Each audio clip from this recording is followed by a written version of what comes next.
violence among rappers has existed since the time of rap itself. It is only known these days due to the influence of social media. Many of the senseless acts of violence these rappers carry out on one another have been captured on social media. And believe me when I tell you, this is no movie or fiction. This is real life.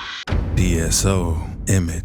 On Saturday, October 23rd, 2021, Memphis teen Jamaico Smith, a Memphis teen who lost his life just 2 months after he turned 16. Friends and family of Jamaico were gathered for his funeral, including his very close friend, 16-year-old Memphis rapper PSO Emmett, with PSO being short for Presidential Only. At only 16, PSO Emmett had managed to become a popular influence in his city as he released multiple music videos that fetched him millions of views. Through his music, Emmett was a young representation of the senseless crimes on life that happens in Memphis and the crucial way of life in one of America's most violent cities. In his music, Emmett rapped about violence, and his music videos served as a visual representation of what he rapped about. However, as much as he portrayed the lifestyle of Emmett missed his first rule when he shared his location on social media. Before his friend Jamaico's funeral, Emmett took to his Facebook account to write, "At kidnap, yo mammy. I couldn't make it to you today cause this wreck, but I swear, I'm not gonna miss tomorrow. I'ma pop my tomorrow for you thug." And when the day of the funeral finally came, Emmett still took to his Facebook to post, "Lil Co lives on. We finna pop it for you today, gang." That was the last media post PSO Emmett ever made. Just like he said, he made it to Jamaico's funeral, and shortly after the procession, PSO Emmett's cousin, PSO Day Day, took to his Facebook Live to record a video of the guys leaving the funeral home. Niggas ain't never been on good. They been on. I ain't never sent a slingshot our way. On God. On God. The live video was the last time PSO Emmett was seen alive, as shortly after they were attacked by who took Emmett's life. It was unsure if Emmett and his friends were ready for the attack, as PSO Day Day was heard saying on live that they didn't have any on them. I don't know why they mind trying to act like that out here. Hey, y'all can be quiet, please. Mine ain't never did this and then they're talking. Shut up, shut up, shut up, shut They up, be shut real up, shut up, boosters. shut up. I ain't even got a.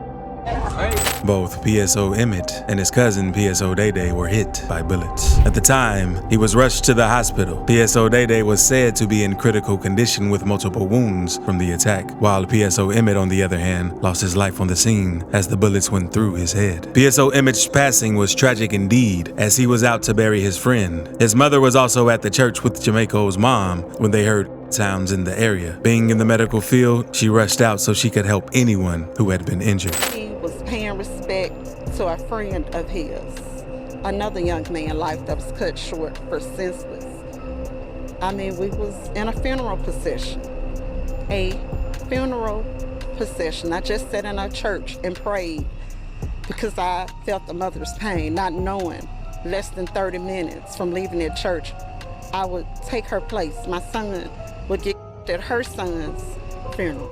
Indian Red Boy. The story of 21-year-old rapper Indian Red Boy is a classic example of how life could change in a blink of an eye. On July 8th, 2021, at about 4 p.m., Hawthorne police received reports of at the Active Estates apartment complex. On getting to the scene, they found the lifeless body of rapper Indian Red Boy in the front seat of a vehicle with bullet wounds on his face and chest. Indian Red Boy was on an Instagram live stream with his friend Baby Capone when his ops spotted him and opened fire. Baby Capone, who was also a rapper, was a close friend of Indian Red Boy. While on the live session, Red Boy was seated in his parked vehicle at a multi-story gated apartment complex while having a conversation with Capone. Capone and Indian Red were laughing and sharing jokes just a few seconds before. At least 12 rounds were fired at Indian Red, hitting him on the face, neck, chest, and head. Right before the tragic incident happened, Indian Red Boy asked Baby Capone what he would do if he were caught without his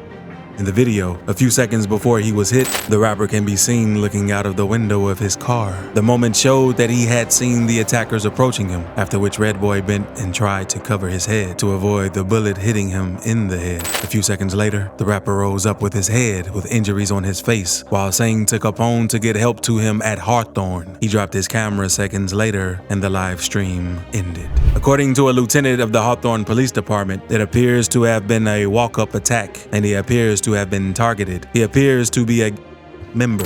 There were a lot of controversies concerning Indian Red Boy's tragic passing. Many people believe that he was attacked because he had disrespected Nipsey Hussle's mural. He had appeared in Baby Capone's video laughing and dancing with Capone, who had defaced Nipsey Hussle's mural by spray painting his name on the mural as well as the words "Victory Lap, HBD mate." Many fans believe that Capone was the alleged major target of the Rolling 60 Crips, which is the gang that Nipsey was a member of, and Indian Red Boy was taken out to send a message to Capone. One of Nipsey Hussle's friends, Cowboy, had also posted a video next to the mural showing the damage done to the mural, Baby Capone's name on the mural, before sending a message about not disrespecting people who had passed away. Cowboy also said in the video, "When the homies come over, they ain't coming over with no spray paint." Cowboy described Capone's actions as wall banging, before then going to say, "I bet you gonna change your name today," before the "man up and come do something dumb to you." Fans believe that Indian Red Boy's senseless assassination was a result of his friend Capone's action.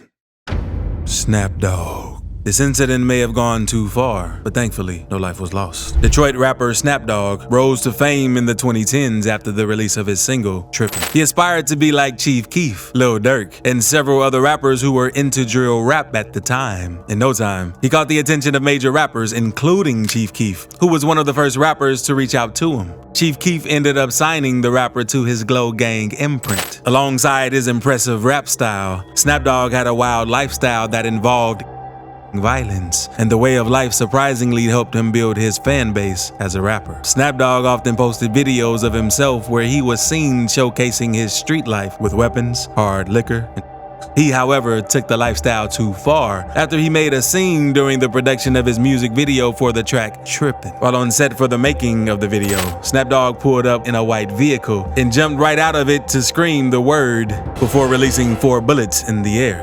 Although it was obviously a stunt for his music video, the bullets fired were real, and it caused the neighbors to report the situation to the cops. In no time, the cops showed up, and they shut down the whole production set and arrested everyone they found there, including the production crew. That wasn't the only time that Snapdog's recklessness with weapons went too far on video. This time around, Snapdog took the violence to his social media page, where he engaged in a gun battle with his ops on Instagram Live. As seen in the live video posted online, Snapdog was having an interaction with certain people who weren't seen on the screen, and he was heard saying, "Who this? Who this? This gonna get blue," he said. "A whole lot of we ain't gonna play with nobody out here." Then someone asked who Snap was, to which the rapper responded, "I'm Snap. What's happening?" Snapdog proceeded to engage his ops in a fight as he fired a few rounds at them. It didn't take a while before the ruckus ended. Luckily for Snapdog, he didn't lose his life in the incident. A couple of people reached out to him after the live video, and he recorded himself saying, "Y'all know I do some crazy skits, movies, videos, movie scenes in my music videos. Y'all know me. I'm a real street. You feel me? And I'm not stupid to be doing some dumb like that on live." The viral live video of the gun battle with his ops was one of the latest videos to be seen of his rap career. Then, in October 2021, Snapdog made his professional boxing debut in front of a packed house at the Bellagio Ballroom in Warren. Snapdog won his debut boxing match, and he was very proud of himself. After the fight, he boasted about how he has transitioned from rapping to boxing, as he said, "I'm the first rapper to go pro and do this." When he was declared the winner of the match, he asked the DJ to play his hit, WIA, as he performed the entire song walking off the boxing ring and through the crowd. Gunu. DMV rapper Gunu was on Instagram Live talking about a rival op shortly before he was robbed and assassinated on the sidewalks of his own apartment. At about 5:30 p.m. on March 18, 2022, cops responded to reports of on the 3400 block of Walters Lane in District Heights. On getting to the location, the cops found rapper Gunu with a bullet wound to his back. Although they rushed him to the hospital immediately, the wound sustained was so critical that the rapper couldn't pull through. A witness informed the rapper's family, and shortly after, his sister came running to the crime scene alongside her mother. They were told that he was robbed and his watch and his chains were taken from him. According to witnesses, the rapper didn't make a fuss over giving them his chain and watch, but after he gave up his belongings to the robbers, they pulled the trigger on him when he turned his back. The attack on Gunu's life was traced to the Instagram live video he made earlier that day, where he called out his rival Maryland rapper, Q the Fool. I came on the unit. What did he say before I came on the unit, bro? Yeah, bro. Go on, da-da-da, he downstairs. Did he come off a man's, bro? That's all I'm gonna say. Did he come off a man? None of that. He ain't come out of the cell, bro. Come on, bro. He ain't come out of the cell not one time. He ain't come out of the cell for like 3 days, bro. No, bro.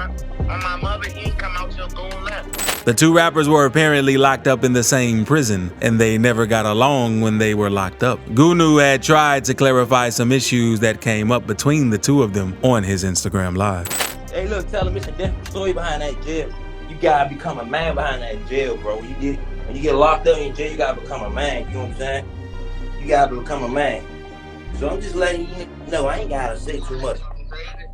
Gunu may have lost his life in the tragic 2022 attack, but that wasn't the first time he was attacked by his ops. Sometime in 2015, Gunu went for a house party the very day he was released from prison. According to reports, the lights went off at the party, and Gunu stepped outside only to be welcomed with a spray of bullets. He got hit in the face, but luckily for him, he was also able to open fire on his attackers. While in the midst of he passed out, but shortly after, he woke and drove himself home before his sister took him to the hospital. But that wasn't the end of the tragic violence in Gunu's life. In July 2019, he went through another incident that left him severely wounded. In fact, he took to his Twitter a year later, where he shared that the doctors had already declared him deceased, but he was miraculously resuscitated.